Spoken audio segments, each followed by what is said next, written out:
Salve, salve, camaradas! Estes dias aqui do canal do Estes, Raça, Classe e Revolução. O vídeo de hoje tem como tema Binho do Quilombo, Mãe Bernardete e Eloá. O que fazer para que eles parem de nos matar? Mas antes, eu queria agradecer muito a força que vocês têm dado aí para o nosso canal, certo? Por favor, continue aí curtindo, comentando, compartilhando, divulgando o nosso canal, e quem puder também, por favor, contribua com o Pix aqui para fortalecer o trampo aqui do nosso canal. Firmeza? HC, vamos aí à vinheta, vamos ao vídeo.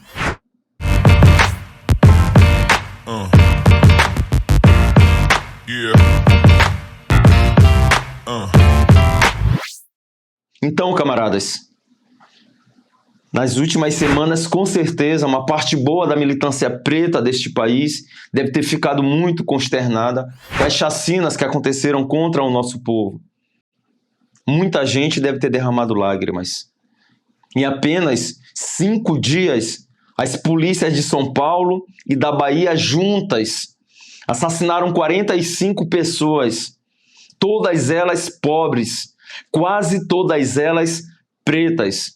São Paulo é governado pelo Tarcísio de Freitas, um bolsonarista assumido, um racista, um militar da reserva que, inclusive, esteve na intervenção militar no Haiti, que praticou todas aquelas atrocidades que nós já relatamos em um dos nossos vídeos aqui. Agora, a Bahia é governada pelo Jerônimo Rodrigues, do PT.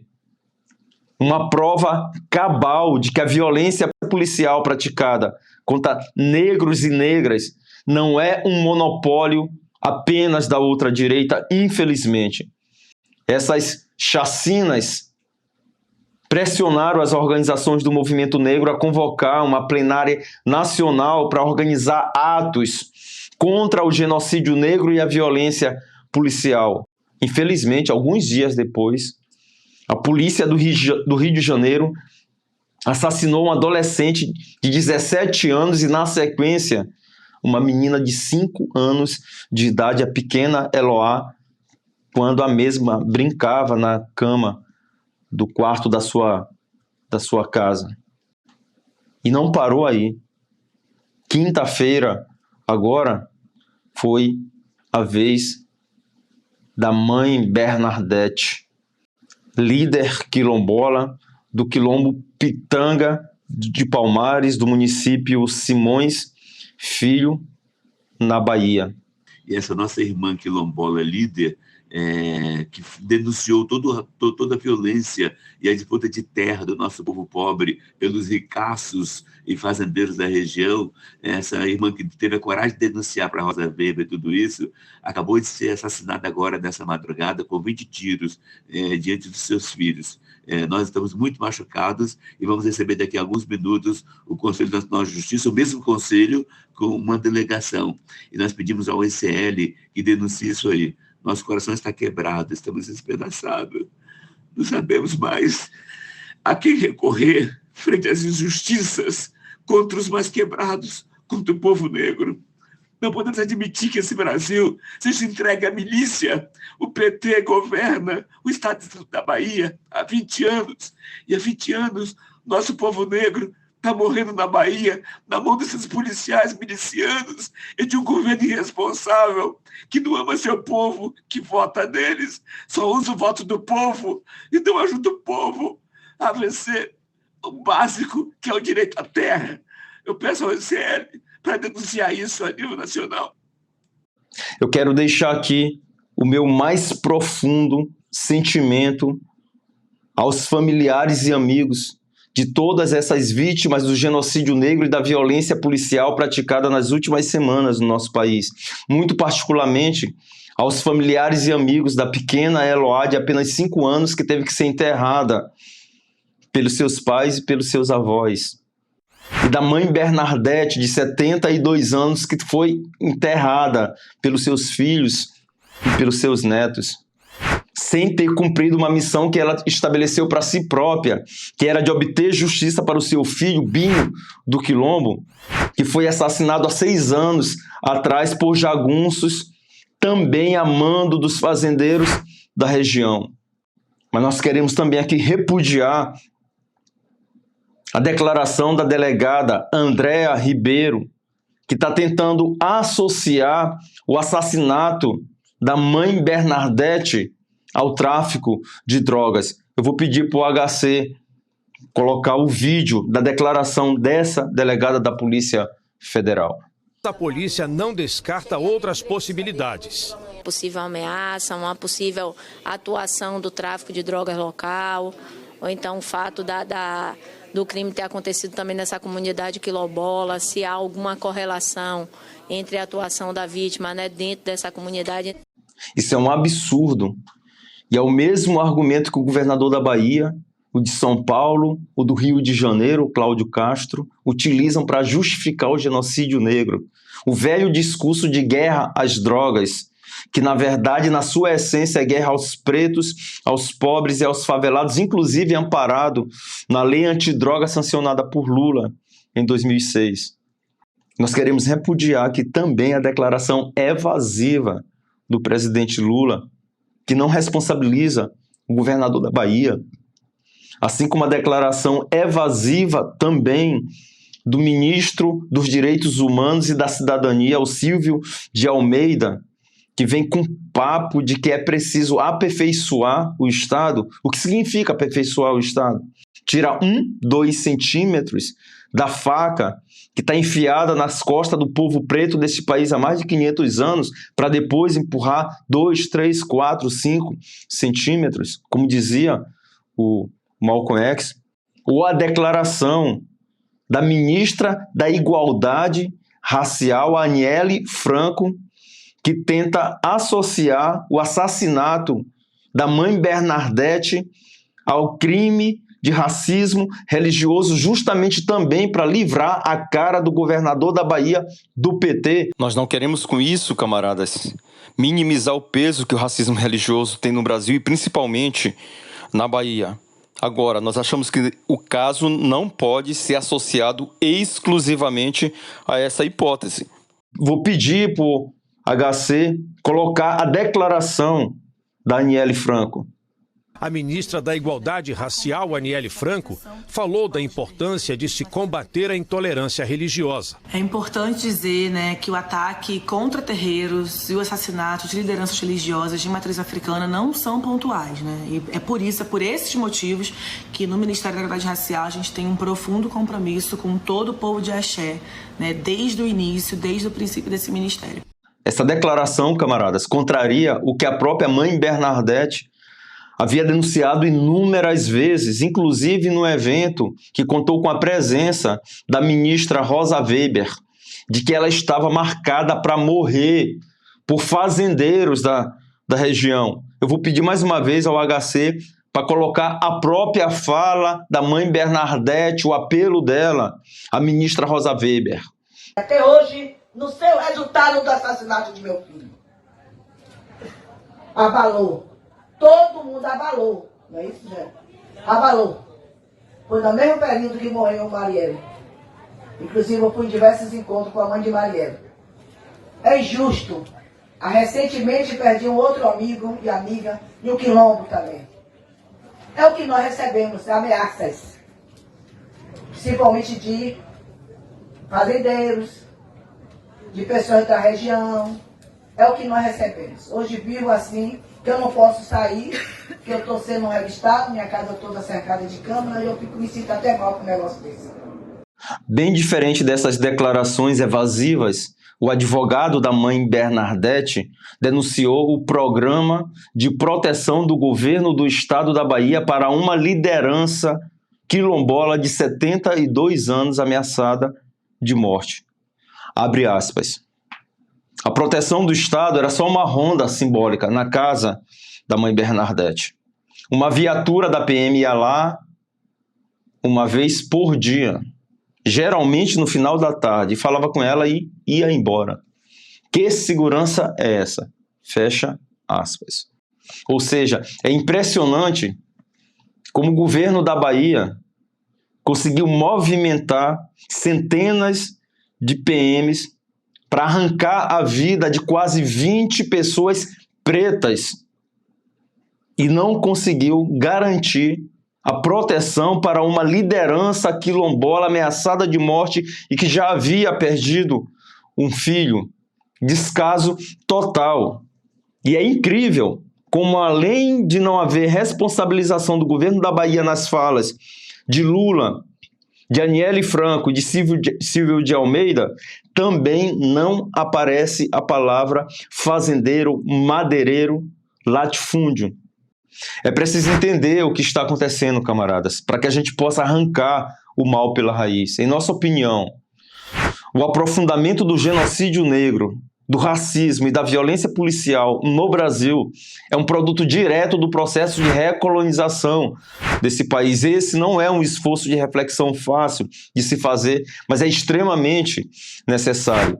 Se nunca houve neste país uma reversão estrutural das condições de existência da maior parte da população negra, desde a abolição da escravidão, da proclamação da República, no último período nós estamos vivendo um processo de recolonização. Ou seja, desde a década de 90, principalmente a partir do governo de Fernando Henrique Cardoso, passando pelos dois governos de Lula, os de Dilma, o de Temer e o de Bolsonaro, o Brasil está atravessando o mar vermelho do processo de sua recolonização. Falo mar vermelho porque esse processo jamais se daria sem o aprofundamento do genocídio do nosso povo. Porque bastou a burguesia dos Estados Unidos, da União Europeia e agora a chinesa estalar os dedos para a burguesia brasileira e dizer: é essa localização que nós queremos para o Brasil na divisão internacional do trabalho, para essa burguesia e para esses governos de rabinho entre as pernas dizer sim, sim senhor. E o que significa esse processo de recolonização, camaradas?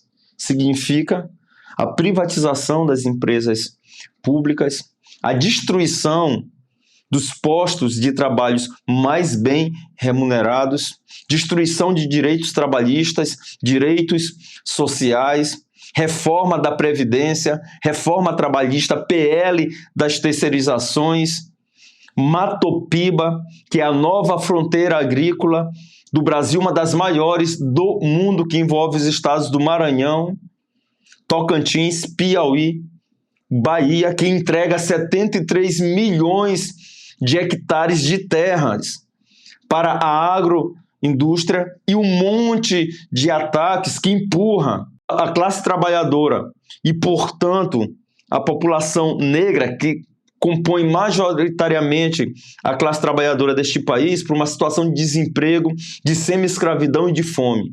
E atenção, camaradas, a mesma burguesia que se submeteu a operar uma mudança tão profunda na estrutura socioeconômica deste país é a mesma que vai operar uma mudança com a mesma profundidade nas políticas repressivas. Toda a política de tolerância zero dos últimos 20 ou 30 anos só pode ser entendida como parte do processo de recolonização do Brasil. E possivelmente a obra musical que conseguiu captar melhor os efeitos colaterais desse processo de recolonização foi o álbum Sobrevivendo no Inferno, do Racionais MCs, não tenho dúvidas.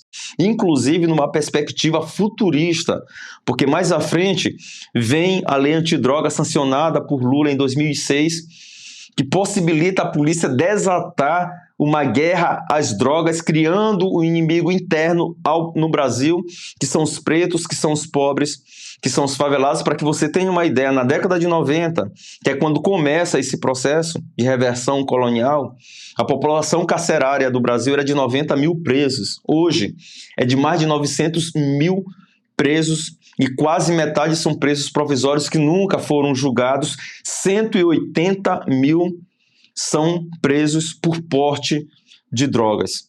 E é bom lembrar que 70% da população carcerária deste país é formado por pretos e por pretas.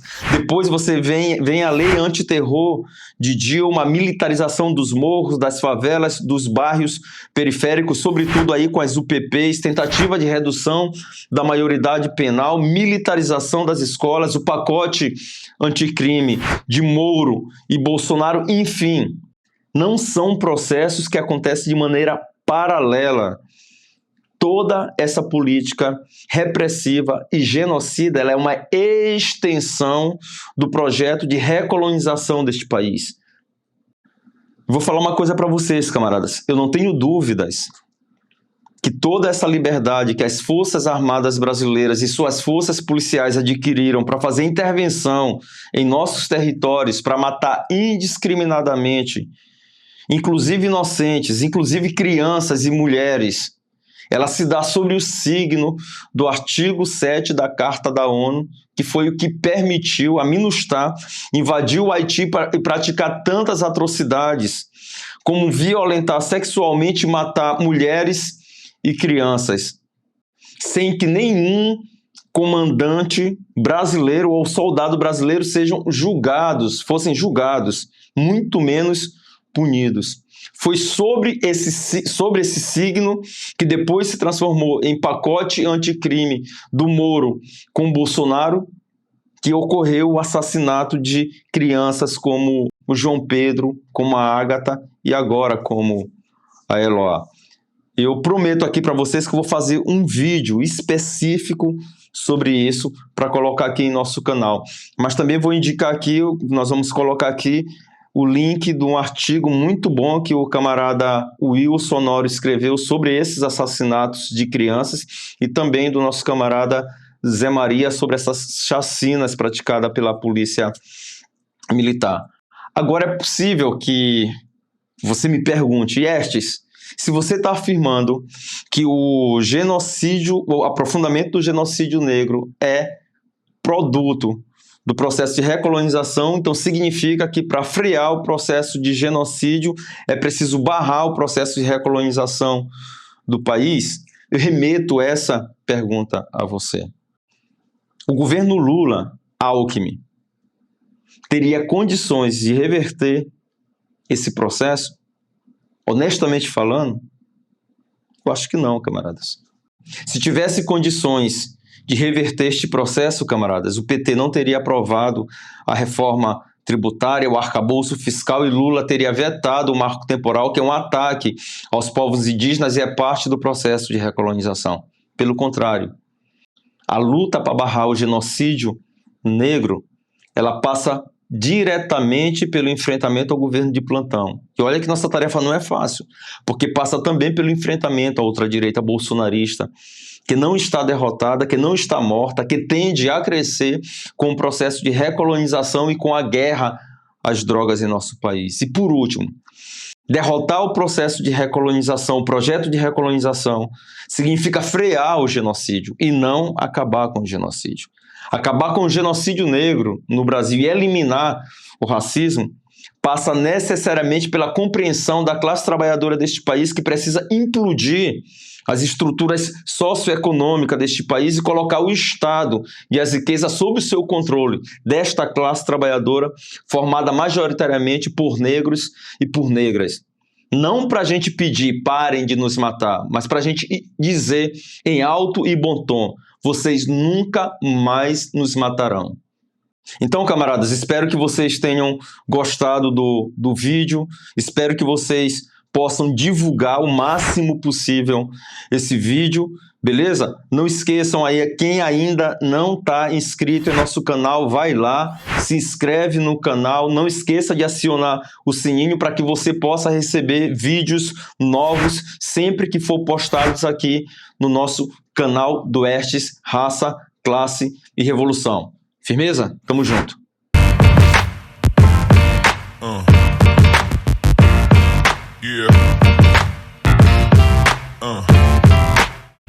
Yeah.